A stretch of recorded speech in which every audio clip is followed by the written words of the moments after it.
Bien-aimés dans le Seigneur, bonjour. Comment vous allez? J'espère que vous allez aussi très bien. Vous tenez bien la grâce du Seigneur. Je bénis Dieu pour votre vie, votre famille respective, vos activités, tout ce que vous faites pour pouvoir au téléchargement de différentes vidéos que nous vous envoyons, les efforts que vous fournissez à partager avec d'autres personnes. Et je crois que le Dieu qui est fidèle ne laissera pas vos œuvres sans réponse. Certainement, il vous accordera la récompense qui reçoit ce que vous faites. Je prie que l'Éternel bénisse votre écoute, bénisse votre attention et vous accorde davantage la grâce de la fidélité à ces différentes communications qui certainement changeront des choses dans votre vie. Gloire be to God, Jésus-Christ le Seigneur. Nous allons continuer notre développement sur le thème l'évangile. Gloire be to God. Je l'ai toujours dit et je le répète encore ce matin que l'évangile ne vous amène pas du monde à l'église. Vous venez à l'église, vous venez vers celui qui connaît l'évangile et il va vous prêcher l'évangile. L'évangile doit pouvoir vous statuer dans une position initiale. C'est ce qu'on appelle le péché, la nature du péché. L'évangile doit vous faire comprendre qui vous êtes. Une fois que vous êtes né d'un homme et d'une femme, vous êtes de nature pécheresse. Alléluia. Dieu a dit que tous ceux qui sont nés d'une femme et d'un homme, je veux dire, à partir d'Adam, sont de nature pécheresse. Peu importe qui vous êtes, peu importe l'influence ministérielle que vous transportez, peu importe l'onction que vous portez. Je l'ai déjà fait, j'avais dit cela déjà que ça n'a rien à voir avec le service. C'est l'évangile qui vous confère la justice de Dieu. Ce n'est pas le service que vous auriez rendu. Ce n'est pas la foule que vous auriez drainée. Ce n'est pas le nombre de guérisons que vous aurez opéré. Ce n'est pas le nombre d'événements qui ont enregistré votre nom. Non, ce n'est pas ça. Ce n'est pas le nombre d'affiches qui ont porté vos images. Ce n'est pas ça. C'est l'évangile qui restaure votre vie, qui vous réconcilie avec Dieu. Autrement, vous êtes en inimitié avec Dieu. Peu importe votre parcours. Il y a des serviteurs qui ont témoigné après des trentaines de ministères. Ils ont découvert enfin l'évangile. L'évangile reste indispensable. La connaissance de l'évangile reste indispensable. Ce n'est pas du choix. Ce n'est pas optionnel. C'est indispensable. Qui que tu sois, serviteur ou croyant de classe ordinaire, il te faut la connaissance de l'évangile. C'est cette connaissance acceptée qui te donne le Saint-Esprit. Alléluia. C'est accepter l'évangile qui a été développé, que tu as compris, qui te confère le droit du Saint-Esprit. Je vais le confirmer rapidement dans le livre d'Éphésiens. Glory to God. Je lis rapidement Éphésiens. Je crois Éphésiens 1, sauf erreur de ma part, 1 à partir du verset 12. La Bible dit, afin que nous servions à la loi de sa gloire, nous qui d'avance avons espéré en Christ. En lui, vous aussi, après avoir entendu la parole de la vérité, alléluia, l'évangile de votre salut, en lui vous avez cru et vous avez été scellés du Saint-Esprit qui avait été promis. Donc, la promesse du Saint-Esprit est rattachée directement à la connaissance de l'évangile. Et il fallait l'accepter d'abord pour être sûr de l'avoir reçu. Autrement, votre propre esprit a été discipliné. Vous avez essayé de travailler votre propre esprit. Et à la fin, le Seigneur vous dira, mauvais serviteur, je ne vous ai jamais connu. Glory be to God. Je prie que le Seigneur vous en épargne. Glory be to God. Et le contenu de l'évangile, nous pouvons le découvrir dans le livre de 1 Corinthiens 15. Glory be to God. 1 Corinthiens 15, qui va essayer de faire un petit détail sur l'évangile que nous avons commencé par développer. Je ne suis pas en train de conclure, mais j'ai reçu spirituellement de mentionner ces quelques points sur lesquels vous allez, par la grâce de Dieu, y retourner vous-même. La Bible a dit, je commence à parler du verset 1. Il dit, je vous rappelle, frères, l'évangile que je vous ai annoncé, que vous avez reçu, dans lequel vous avez persévéré, et par lequel vous êtes sauvés. Alléluia. Donc, il n'y a pas de moyen de salut. Il n'y a pas d'autre moyen d'être sauvé en Dieu si ce n'est pas la connaissance et l'acceptation de l'évangile. Si vous le retenez tel que je vous l'ai annoncé, alléluia. Si vous le retenez tel que je vous l'ai, parce que vous aurez écouté plusieurs autres messages qualifiés d'évangile. Mais lui va détailler, il va essayer d'expliquer ce que lui met dans l'évangile. Il dit, autrement vous auriez cru en vain. Vous voyez, donc vous pouvez avoir pris part à la communauté des croyants. C'est-à-dire, vous pouvez appartenir à une église, vous pouvez diriger une communauté ecclésiale, vous pouvez être appelé serviteur de Dieu et votre croyance sera nulle. Il dit autrement, vous auriez cru en vain. Tout ce que vous auriez fait, ce serait seulement pour la satisfaction de la chair. Ça n'a rien à voir avec le plan, la direction de Dieu. Parce que Dieu, lui, c'est lui qui a défini ce que c'est que l'évangile. C'est lui qui a défini l'information. C'est lui qui a mis son esprit dans l'évangile. Et il pouvait le mettre à la disposition de quiconque croit. Et dit que si vous l'acceptez, vous recevez mon esprit à partir de là. Si vous faites allégeance à cette information, vous recevez la restauration spirituelle, la réconciliation avec moi à partir de cette information. Gloire be to God. Il dit, je vous ai enseigné avant tout, comme je l'avais aussi reçu. Gloire be to God. Vous voyez? Je vous l'enseigne comme moi-même je l'ai reçu. Donc ce n'est pas de l'imagination. C'est du concret. C'est la vérité. Il dit, comme je l'avais aussi reçu, que Christ, voilà, est mort pour nos péchés. Alléluia. Pour nos péchés. Selon les Écritures. Il a été enseveli et qu'il est ressuscité le troisième jour selon les Écritures. Donc l'évangile doit vous situer dans une position de pécheur. Et parce que vous êtes pécheur, ça vous permet d'établir votre propre justice et de vous défendre continuellement devant Dieu. Quand Dieu dit que c'est bon, vous vous dites que c'est mauvais. Et vous argumentez. Quand Dieu dit que ça c'est mauvais, vous dites que c'est bon et vous argumentez. Quand vous prenez les Écritures, vous les lisez sans la révélation. Parce que ce qui va vous permettre d'avoir la bonne révélation n'est pas dans le Saint-Esprit. Nous avons déjà donné des versets sur ce genre de trucs. Il y a beaucoup de choses sur lesquelles vous avez des différences. Vous avez des différends entre Dieu et vous. Pourquoi? Parce qu'il y a la nature que vous portez, c'est son rôle. C'est une nature qui ne peut pas se soumettre à Dieu. C'est tout ça qu'on appelle sa propre justice. Alléluia. Et avec ça, vous dirigez des communautés, vous dirigez des églises. Vous dites si vous êtes serviteur, vous dites que vous êtes des croyants, vous sillonnez les rues pour dire que vous évangélisez. Oui, Dieu peut vous utiliser pour sauver des gens, mais vous-même, il est important que après ces efforts, vous soyez récompensés dans le paradis de Dieu. Parce que l'évangile, qu'est-ce que l'évangile a d'intérêt pour l'homme sur la terre? Rien. Si tu veux de l'argent, laisse l'évangile. Il y a plein de moyens pour avoir de l'argent. Si tu veux de renommée, laisse l'évangile. Il y a plein de moyens pour avoir de renommée. Si tu veux, c'est-à-dire de la grandeur, les jets, il y a plein de moyens pour les obtenir.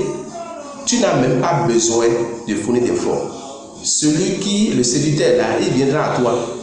Il va te dire si tu es prêt. Il a dit à non, c'est Jésus, non? Est-ce que Jésus l'a invité? C'est lui qui invite directement, c'est lui qui va t'inviter. Si tu es prêt à faire allégeance à ma personne, à mon autorité, je te donne ceci, ça, parce que ça m'appartient, c'est lui. Lui se réclame toujours propriétaire de tout. Donc l'évangile n'a rien à voir avec la possession matérielle. Non, ce n'est pas cette... Que Dieu nous fasse grâce. Donc, l'évangile, c'est la bonne compréhension de qui tu es une fois né d'un homme et d'une femme. Glory be to God. Qui tu es selon Dieu. Et qu'est-ce que Dieu a fait en ta faveur, en ta direction, pour permettre la réconciliation entre toi et lui. Tu n'es pas né pécheur par volonté, non. Dieu te considère comme une victime. C'est pour cela qu'il t'a accordé la grâce de vie terrestre, jusqu'à ce qu'un jour, tu deviens croyant et tu rencontres l'évangile comme tu as de le rencontrer aujourd'hui. Et non seulement tu rencontres, tu reçois la grâce de l'accepter, c'est-à-dire fais allégeance à l'Esprit Saint.